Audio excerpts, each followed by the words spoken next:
Nah, ini data penting, ya kan? Salah satu data penting, kuat dia. Ada RTBL yang sudah diperbukkan.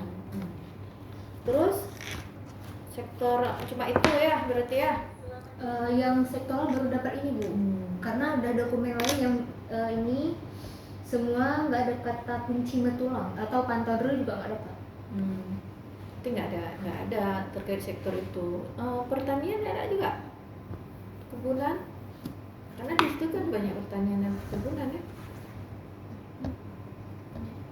Ini pendidikan.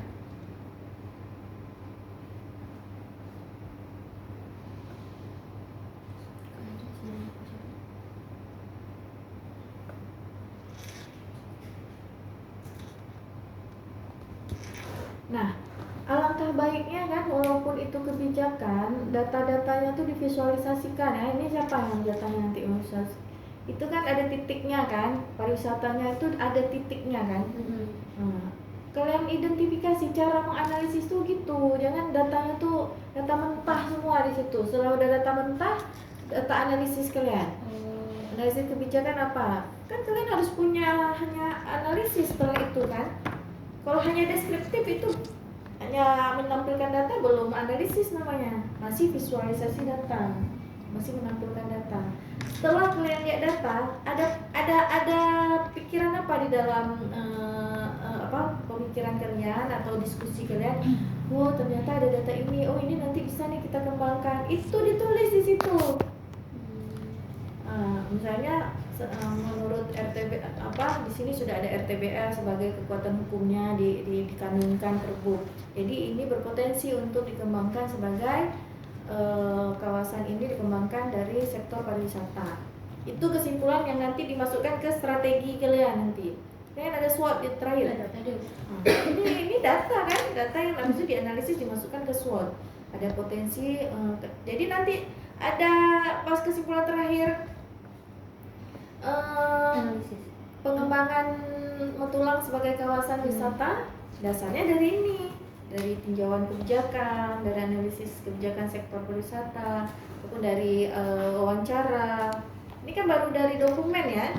Jadi kan kalian kan kawinkan lagi dia dengan hasil observasi kalian. Ada foto kan, hasil observasi foto. Nanti kasih lihat foto-foto kawasan itu. Terus dari dokumen, dari hasil wawancara bilang, oh iya ini setelah kami verifikasi dengan tokoh-tokoh setempat lokal bahwa memang iya di sini sudah kembangkan, sudah ada ketetapan bagaimana begini ya. Bisa jadi hasil wawancara terkait sektor wisata ini ditambah lagi, tapi ada masalah apa gitu. Karena kalau dokumen ini kan dia hanya dari aspek top down ya, dari aspek pemerintahannya. Tapi potensi dia ini bisa dikembangkan, kita kan harus tinjau dari aspek fakta di lapangan ya. Di lapangan itulah dari kuesioner, dari wawancara, dari observasi. Sehingga kan kita sebagai perencana tuh punya perencanaan kita tuh berbasis data. Bukan hanya berbasis hayalan atau keinginan kita aja, tapi kita udah data kita kumpulin semua, komprehensif ya, mulai dari tujuan kebijakan. Oke, terus next. Berarti Bu misalnya nggak dapat dokumen yang bahas Metulang, berarti nggak usah dimasukin walaupun bahas Aceh Barat? Ya enggak lah. Jadi Aceh Barat kan umum, kita ini kan udah analisis ke WP kita. Setelah kita udah buat delineasi, kita fokus ke WP kita. Cuma dokumennya kadang-kadang dia kita mulai dari atas kan, mulai dari RT RW provinsi. Kadang-kadang itu biasanya isu strategis. RT RW provinsi ada nggak Metulang gitu? Nggak ada, ya udah berarti kita nggak ambil itu dokumen itu. Tapi kalau misalnya kita dapat di misalnya Lok Sumawe, itu kan strategis, itu di RT RW provinsi ada yang membahas kawasan ekonomi di Lok Sumawe misalnya, karena dia strategis secara di level provinsi ya. Berarti kita mulai tinjaunya dari atas, malahan di nasional, di dokumen nasional tuh udah ada misalnya daerah-daerah yang strategis ya kan, titik-titik itu perlu kita bahas. Tapi kan ini ternyata nggak ada, berarti dia levelnya lokal gitu kan. Ini ada RTPL di level kabupaten, ternyata dia masuk kawasan strategis kan pariwisata ya, kayak dibuat RTBL-nya. Berarti kan bahkan ada pertanian Bu yang sangat-sangat penting di lokasi itu. Ini dokumennya tadi. Dan nggak bahas Matulang juga di situ atau Pantauan Ruu. Berarti kan harus tetap cari dokumen yang terkait. Tergantung dokumen itu membahasnya. Misalnya kalau pertanian, dia kebijakannya untuk memang nggak ada menyebutkan Matulang, atau dia menyebutkan seluruh kabupaten. Kalau dia menyebutkan misalnya kebijakan ini berlaku untuk semua kabupaten, berarti Matulang ikut dapat kebijakan itu, kena ke Matulang, kita ambil. Misalnya kayak misalnya kebijakan kawasan pertanian di Aceh Barat direncanakan menjadi kawasan sawah yang apa tuh, yang LP2B gitu kan. Dia bilangnya seluruh kawasan. Berarti Matulang harus ikut. Nah, jadi data itu Matulang ikut gitu. Berarti itu harus ambil dari data ini, data di atas induknya ini. Apabila nanti misalnya ada dokumen lain yang khusus membahas LP2B Matulang, itu lebih baik lagi. Tapi ini kan nggak ada berarti kan, jadi ini berlaku untuk semua kabupaten, kecamatan atau kampung kan. Jadi ambil apa kebijakan LP2B ini detailnya. Kalian adopsi itu ya. Jadi Matulang ini ternyata sudah akan direncanakan untuk LP2B kan. Sektor perikanan kan kecil Bu di sana, emang bahkan mungkin nggak terhitung, masuk juga walaupun kecil apapun itu yang bersinggungan masuk juga. Jadi intinya cara berpikirnya gitu. Kalau ada dokumen yang baca, makanya perlu kenapa dibaca, kita meyakinkan bahwa ini levelnya. Kadang-kadang misalnya nelayan, perikanan ya tadi ya, perikanan. Ternyata di dokumen yang level kabupaten itu dia hanya membuat kebijakan yang di pinggir pantai aja. Matulang nggak ada disebut. So, ini pengembangan diarahkan ke yang pinggir pantai. Saya gabung-gabung pinggir pantai. Berarti Matulang nggak ada diceritain tentang pengembangan sektor nelayan di sini, sektor perikanan di dokumen ini kan.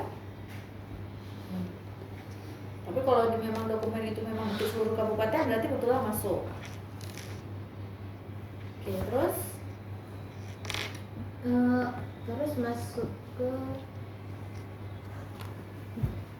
visi lingkungan. Untuk siapa? Ini Rizi bahas yang daya dukung daya tampung. Kan setelah Rizi cari referensi jurnal juga, daya dukung tuh ada yang hitung lahan juga, ada hitung air juga. Terus rumusnya beda-beda, jadi Rizi bingung ini apakah hitung air juga, lahan juga. Ini kan bisa pakai petani kan? SKL maksudnya? Ya kan? Analisis daya dukungnya kan bisa pakai SKL kan? Ini harus pemetaan kan? Bukan pakai rumus Bu, daya dukung. Ya rumusnya dimasukkan secara peta kan? Tapi dari beberapa sumber beda lagi Bu, ada Coba outputnya jadi apa nih kalau analisis daya dukungnya?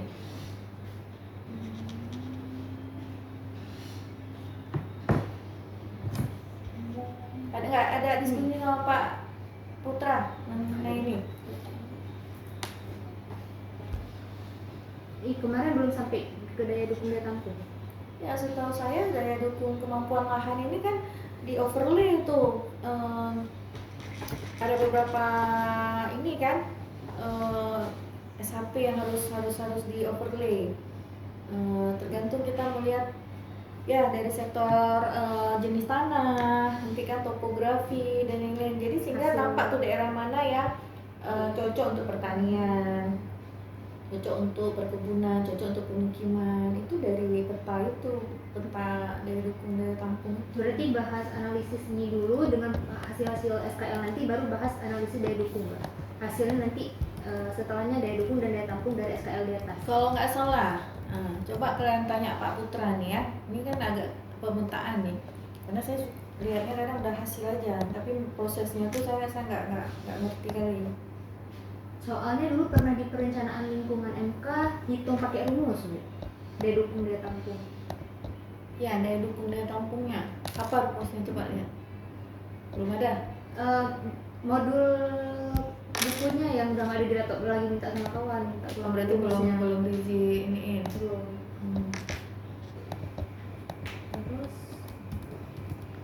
ini contoh laporan-laporan di luar daya dukung mereka, bahkan dari peta ini nanti hasil ada pembagian kawasannya, mana yang berpotensi, mana yang kendala, limitasi, nanti mereka analisis tanpa rumus.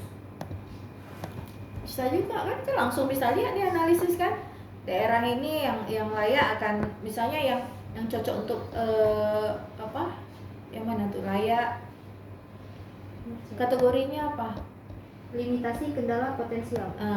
Potensial untuk apa aja, nanti kan dia ada penjelasannya. Berpotensi untuk apa aja dia. Limitasi itu kan biasanya kalau yang berpotensial tuh biasanya tanahnya bagus, topografinya datar, berpotensi untuk pertanian, berpotensi untuk kawasan pemukiman misalnya. Kan ada syaratnya, pemukiman itu kan punya syarat kan, harus ada apa minimal. Kalau untuk pertanian juga gitu, jenis tanahnya apa. Makanya dia kan ada data SHP-nya dia buat SKL tuh kan. Itu. Nah, saya nggak ngerti nih rumusnya, apakah rumus SKL itu nanti diolah lagi. Ini kalau ini tanya sama Pak Putra ya. Saya teknisnya nggak ngerti nih. Oke, ini tugas siapa? Ini juga daya tampung, ini rumusnya. Itu punya orang ya? Itu contoh laporan di luar. Dia kan, peta itu sebenarnya kan ada rumus kan. Rumusnya misalnya topografi tambah ini kurang ini kayak gitu kan. Jadi bisa jadi ditabelkan, dari hasil ini ditabelkan rumusnya. Nanti ada hasil kemampuan lahannya baru muncul.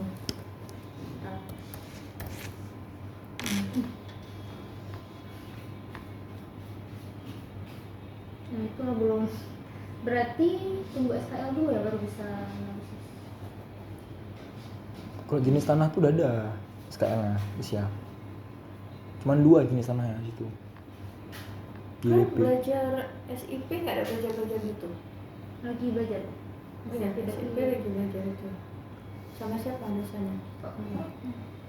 Pak Omar lebih sibuk ya? Harusnya ini harusnya SIP. Udah pindah ya kelas ke hari Selasa. Pak Omar lagi pelatihan tuh seminggu. Pak Putra masa. Oh iya. Terus sosial budaya, buku pendudukan. Jadi kemarin RPJMD-nya ada yang 2022 kan? Ini siapa nih? Rizi juga. Terus kebetulan ini yang masih masuk ke Rizi, yang lagi Rizi buat. Yang lain mungkin belum satu ini. Terus struktur kemarin tanya sama Pak Put, struktur sama komposisi itu beda atau sama? Kalau kita cari-cari kalau dari studi saya kurang lebih sama, kayak umur, jenis kelamin, pendidikan. Tapi Rizi buat kalau struktur itu lebih ke datanya, tapi komposisi itu masuk ke perbandingan dalam bentuk diagramnya.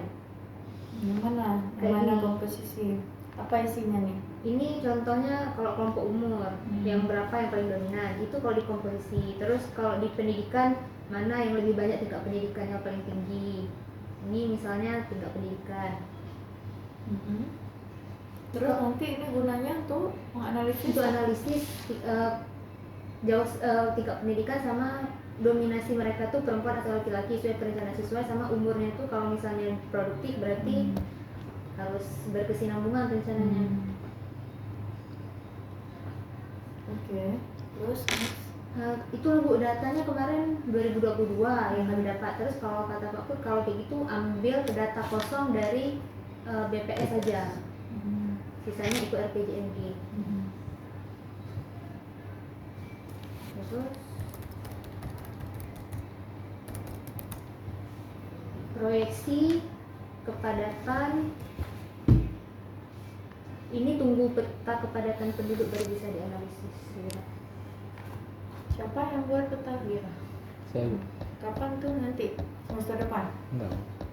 Lagi nyicil enggak, Bu? Udah buat peta. Ini kenapa masuk? Yang itu belum. Masih Bagi buat SKL. SKL. Terus Ini distribusi jadwal evaluasi kapan? Tanggal tanggal 30. 30. 30. Nggak lama lagi kan? Iya. Terus ini penduduk paling banyak di kampung mana? Kalau penduduk paling banyak di kampung mana tuh kan pakai peta lah. Oh iya. Itu. Jadi kan kalau kayak gini kan nggak memberi informasi yang Wilayah. ini ya, hanya tahu bahwa yang paling banyak di Betul. di kode kamu tuh kan apa tuh Metulang kan susah kan terus Iya. terus mau diapain coba kalau kayak gini yang mungkin nampain. Tapi kalau misalnya kamu petain kan langsung nampak kan. Oh sehingga nanti saya berpikir ini akan pengembangannya kan nggak mungkin yang tempat sepi kan, gampungan sepi gitu kan. Berarti itu peta kepadatan penduduk. Peta kepadatan penduduk, distribusi penduduk kan. Bukanlah ya peta distribusi penduduk. Kalau kepadatan kan dibagi sama luas lahan kan, ya kan? Cara rumus kepadatan gimana? Jumlah penduduk per meter persegi ya, Iya, luas wilayah. luas wilayahnya kan, Terus 9 penduduk. seberapa padat dia. Beda ya, nanti coba dibedain. Tergantung tabel kamu judulnya apa. Terus sosial budaya, Bu. Sosial budaya kemarin karena kami nggak ada analisis khusus ekonomi, Bapak Putra bilang bahas aja ekonomi di dalam ini. Jadi membahas kesejahteraan, kemiskinan. Kenapa nggak bahas ekonomi? Sebenarnya di outline khusus kami nggak ada. Ada. Kesehatan, bahas budayanya juga Dari mana data-datanya? dari RPJMD, Bu. Jadi harus dikumpulin dari setiap RPJMD. Rata-rata emang sama sosial budaya. Lampung Bambu, Banggale, Lampung Baru. Terus baru sampai situ, Bu. Baru sampai kalau ini baru sampai sosial budaya. Terperas Agung. Lagi proses, Bu. Ini udah minggu berapa nih? Tapi kalau ini kan berarti kan semua pakai peta berarti, Bu, ya? Dari 3 poin ini yang sebaran. Tergantung lah. Soalnya, Bu, kalau dari hasil observasi kemarin sama yang di peta awal pendahuluan ada yang berbeda, Bu. Berarti kan petanya udah beda, Bu. Dirapiin dulu kan, Ya. divalidasi kan. Peta yang awal setelah diobservasi di lapangan ternyata ada perbedaan. Berarti kan pakai yang sudah kalian verifikasi kan di lapangan. Itu dianalisis kalau memang perlu cocoknya dia pakai spasial ya diolah secara spasial. Analisis perubahan guna lahan kamu ya? Nih ya. Bukan. Prasarana. Sarpras, Bu. Guna lahan siapa? Guna lahan diisi yang B-nya, Bu. Prediksi perubahan guna lahan. Siapa? Sahara. Mana dia? Enggak ada, Bu. Ini siapa namanya? Nadia. Nadia apa? Di bagian Prediksi di atas lagi apa? kebijakan nggak Kebencanaan. Risiko bencana. Nih, ya tiga D Mana ada progresnya? belum Bu, lagi buat Buat.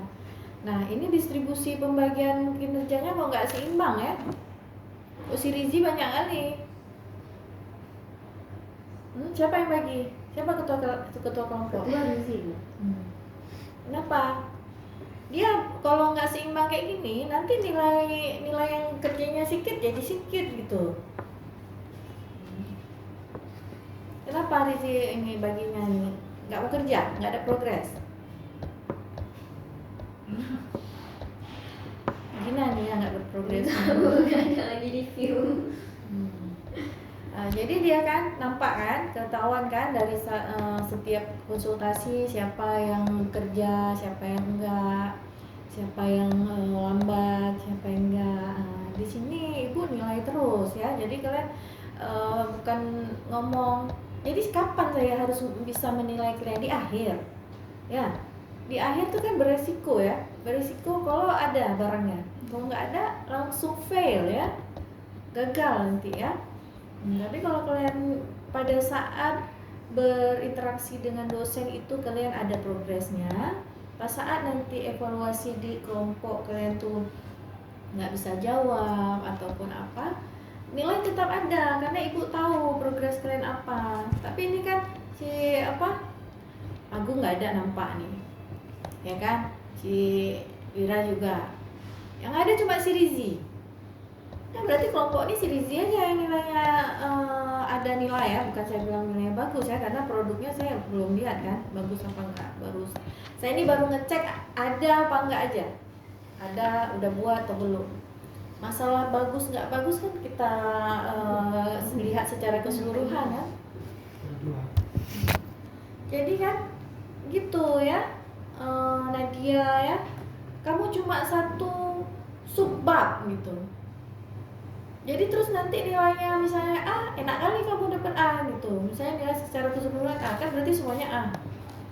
Walaupun nanti kan setelah dikali-kali ada nilai pribadi, tapi itu persentasenya kecil ya. Jadi Rizi harus distribusinya ini juga ya, bobotnya itu.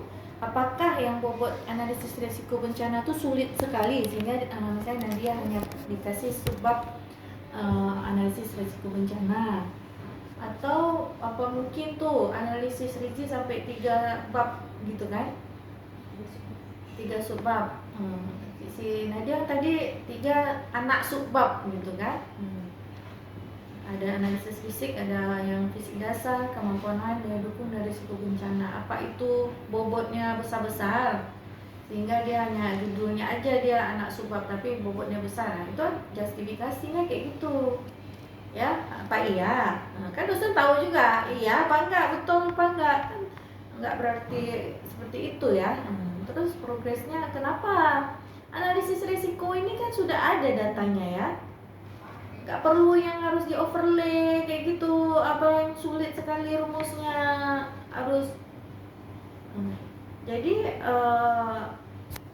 Jadi saya ingatkan lagi ya, saya menilai itu proses ya, nggak nilai akhir konyol-konyol di depan nanti udah ngobrol terus ada hasil. Orang penguji kan nggak pernah tahu siapa yang kerja ini punya siapa gitu kan. Ini yang satu lagi kenapa nggak ada? Ada kabar? Ada untuk kelas aja. Enggak, kami cuma kami tadi masuk. Nggak ada kabar berarti kan? Jadi kalian pun koordinasi kurang ya sesama anggota tim ya. Jadi koordinasi itu harus intens ya, harus kompak, saling support ya. Jadi kalau misalnya teman yang agak-agak ya, coba diingatin lagi gitu. Jadi kalau mau ngerjain sendiri sih gagal juga sebagai ketua kelompok. Kalau misalnya semua harus di sini, itu berarti nggak bisa mendelegasikan tugas. Itu kemampuan skill juga tuh yang dinilai di sini. Skill kita mengelola, skill kita menjadi tim leader. Karena kalian jadi perencana ini sangat biasanya dijadikan tim leader dalam project. Ini project jadi ketua gitu ya. Jadi kita tuh harus memang bisa punya skill secara emosional, secara sosial, karakter dan lain-lain. Sosial ya, ilmu sosial ya, membaca karakter orang. Habis itu juga menyesuaikan emosi kita. Kalau misalnya kan kadang-kadang emosi ya. Nah, kita jadi memimpin suatu project. Kayak mana cara, walaupun kita emosi sampai kesal gitu, tapi kan kita harus bisa menyampingkan itu. Bagaimana cara kita bisa berkomunikasi dengan anggota kelompok supaya bisa sama-sama kerja. Jadi hasilnya pun ini. Jadi kalau misalnya itu ingatin apa yang bisa dibantu.